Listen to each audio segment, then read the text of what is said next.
Welcome guys back to another video. So from the title you know what we're talking about. So we all watched England's first game at the Euros and they won of course, but like the win wasn't convincing.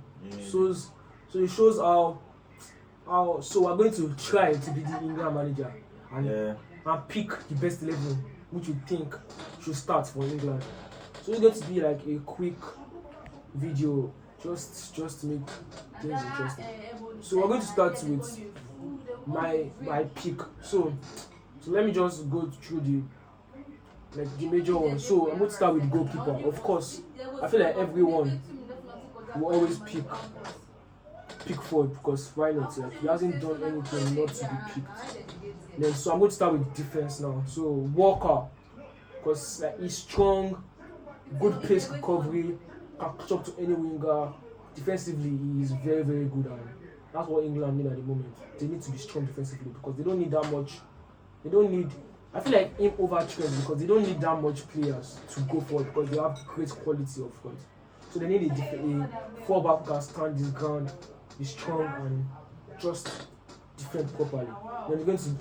Then the two centre backs I've gone with Stones. Stones is probably top 3 best centre backs in the world. On the ball, his quality on the ball, to be able to distribute balls, like he can play in the midfield comfortably. That shows how good Stones is.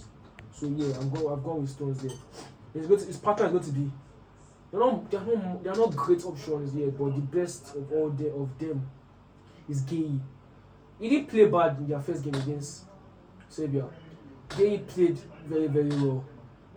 He played some good passes, through the lines, created some chances. It shows how him and Stones could play well together, and he has extremely good pace. Shows how good he can be in the future. Then I've gone my left back is going to be I could have gone with Trippier, but Trippier is not a left back, he's a right back. And if you watch that game, England's last game, England they lacked attacking on the left side of the pitch. That's why I played Kyle Walker. I didn't play Trent because they don't need that much attacking output on the right because Saka is doing like a good job there. So I'm going to play Luke Shaw there because Luke Shaw he offers a lot attacking. So that's why I'm going to pick Luke Shaw over Trippier, and he's a out and out left back. So that's why I'm going to put Luke Shaw there over Trippier. Then to the midfield, I'm going to play double pivots. I'm playing 4-2-3-1. But you can call it a 4-4-3 because but double pivots. So I'm going to play Declan Rice and Kobe Menu together because I feel like the two of them just if they play together are going to be very good together because Declan Rice can sit there and Kobe Menu can go box to box, can carry the ball. You saw him for Man United. Kobe Menu and Bruno Fernandes were the best players at a very terrible Man United team. Like they were outstanding. They created chances for their team. They carried the ball forward. Kobe Menu played with a terrible Casemiro as his partner at defensive midfield, and he was able to stand his ground, play very well. That shows how great. Imagine he has a player like Declan Rice beside him. He's going to be very good for England, and I feel like he deserves to start from what he has done this season. Then at the 10, of course, we've all seen what he did for Real Madrid, the goals, the assists. So I'm going to play Jude Bellingham there. He scored in their last game for them. So I feel like Jude Bellingham, personally for me, I feel like he should play as an 8, but you can't leave Kobe Menu out of the squad. And if someone like James Maddison was in the squad, I could have played Maddison as the 10 and Kobe Menu bench and Jude Bellingham as the 8, but we need a 10, so Jude Bellingham will have to fit in there. And as my right winger, this is not going to be a debate or anything. I'm going to play Saka. Saka has been great for England. He has won back-to-back best English player of the year. Last 2 years he won it. So it shows how great he has been for England. And on that right wing, he can actually take on the defenders, go through them, and he could create chances for Harry Kane, Foden. Then left wing, I'm going to be playing Foden. Even though it wasn't great in the last game, you can't forget the fact that Foden had a very good season for Man City. Premier League best player of the year. So it shows how good he can be. If Foden has a player like Luke Shaw supporting him on the left wing, he can actually drop into the middle and play with his teammates and create chances for Harry Kane. So Foden is a more of a put him in the central places and he can create chances for him. Look at what Pep used him.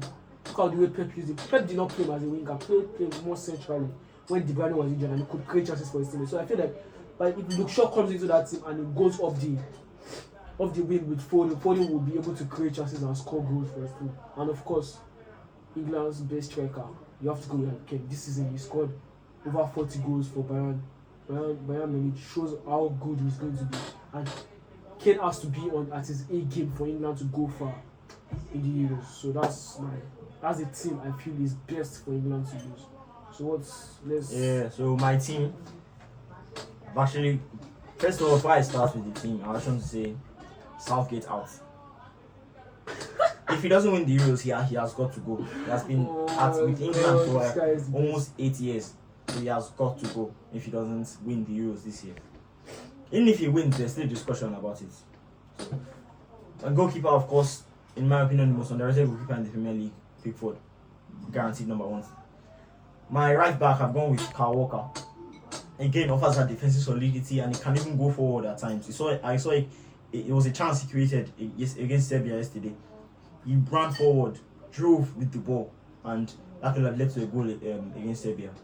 Stones, one of the best centre backs in the world on the ball, crucial to Man City's success last season, and he was even very good for Man City this season.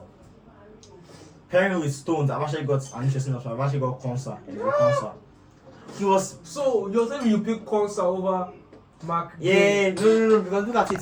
Konsa played in like an amazing Aston Villa team that got third in the Premier League. Okay. Continue. He played for an amazing Aston Villa team that got third in the Premier League.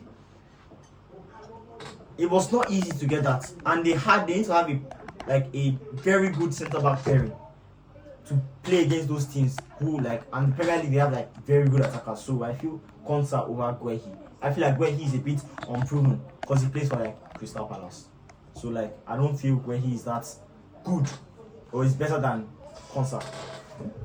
And then for my left back, I've gone with Trippier. Trippier didn't play bad yesterday. A class left back. Of course, he's getting older, and of course, Luke Shaw is the normal replacement for Trippier. But as for now, I'm going with Trippier. He has set piece ability. He's very good at set pieces. Him and Trent can take care of pretty much any set piece. Then my midfield, I've gone with Trent and Rice as the pivots. I feel I'm going to talk to you about this. I don't feel Trent should be. He has good passing range. He's good at passing. He creates chances. But as a midfielder, that's not all you need. The reason why Trent is being criticized as a left back is because he lacks things like scanning, watching out for his man.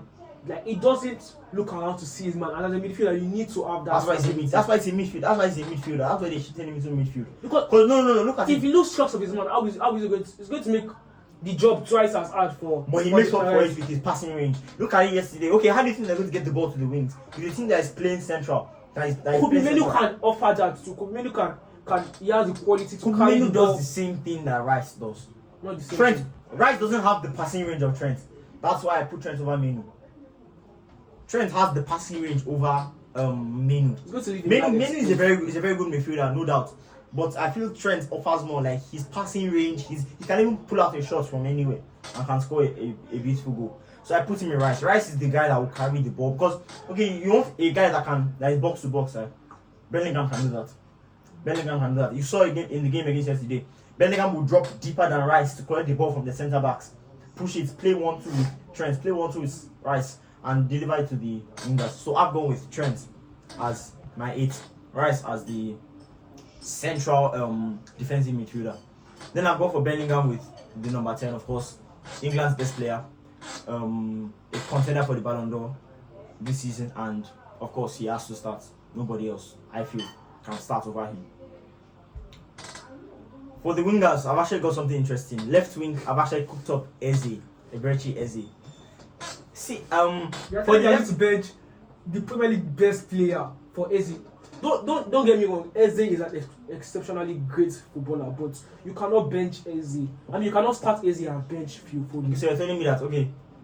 You're telling me Vinicius is the main contender for Ballon d'Or. Yes. So you're telling me you can play Vinicius at camp and he plays nonsense, and you still think okay, let's keep Vinicius at camp because okay he's Foden is not playing as a camp. No, that's the same thing. Foden is a true right winger, or he cuts in from the right wing. He's not a left winger. He was left winger yesterday. Okay. Eze is not a left winger. But Eze Eze can is an play. attacking midfielder. But Eze can play there. Sit with Foden. Eze is better there. Foden can play there. Foden had 0 successful dribbles, 0 duels won yesterday. Yeah. Was bang average yesterday. Didn't score. Because he doesn't have the support on the left wing. England's whole left side of the field was terrible, absolutely dull. That shows that there's nobody there to support him. Like you said, Walker drove the ball, helped Saka, but there's nobody to help Foden. Trippier is a right back. He's not used to playing left back, so it shows that England they put a player like Luke Shaw there. Foden is going to be 10 times better, of course. But that's an interesting choice by Ogochukwu, but which just because for me, kill him in the comments. Yesterday, kill him in the comments. Foden didn't play like his passes were off point. Like I'm feeling like because he's playing on the left wing, he was bang average yesterday. If it was Saka that played that nonsense, people will murder him on Twitter. People will murder him on Instagram. If Saka played that nonsense, but Foden played it. Okay, let's give Foden a chance. He's the Premier League's best player. Okay, fine. Eze at left wing for me. Right wing Saka had an okay game yesterday. It wasn't like exceptionally good, but it wasn't like bad either. It wasn't like Foden bad yesterday. Saka for me, right wing. He owns that right wing position for England. The number 7, he can cut in, he can play crosses, I feel he owns that right wing for England. Up top I've got Kane. But I've actually got something interesting. Yesterday, it's obvious that Kane was tired yesterday. It's obvious that Kane came back from an injury. He's not like in the best of form right now. So the obvious choice, for God's sake, Southgate, you called up 3 strikers to the Euros. You called up Watkins, you called up Tony, you called up Kane. For God's sake, Kane is tired. Take him off. Play Watkins. Play Tony. Watkins is the guy that has a lot of stamina, that can drop deep. That can play with the guys that can go for corners, that can go for crosses. Take him off. Kane looked tired. Kane didn't look at his best yesterday. Kane was really pocketed by Serbian defenders. Of course, he hit the bar with his header, but okay, what do you expect? He's a striker, for God's sake. Of course, he's going to jump and hit the ball. But I'm just saying, Kane is tired. Take him off. If any player looks tired, take him off. That's the same thing they did with Saka. And they brought on Bowen, and Bowen, the first thing Bowen did was play that beautiful cross for the Kane to hit the bar with. So for me, that's my starting 11. I feel that with this starting 11, England can definitely challenge for the Euros this year. Yeah, that's my starting 11 for me. Thank you guys. Please comment and kill Ogochukwu in the comments. Because how can you tell me Eze is better than is a better player as a left winger? That's my opinion. So comment down below your opinion on what you think England starting 11 should be.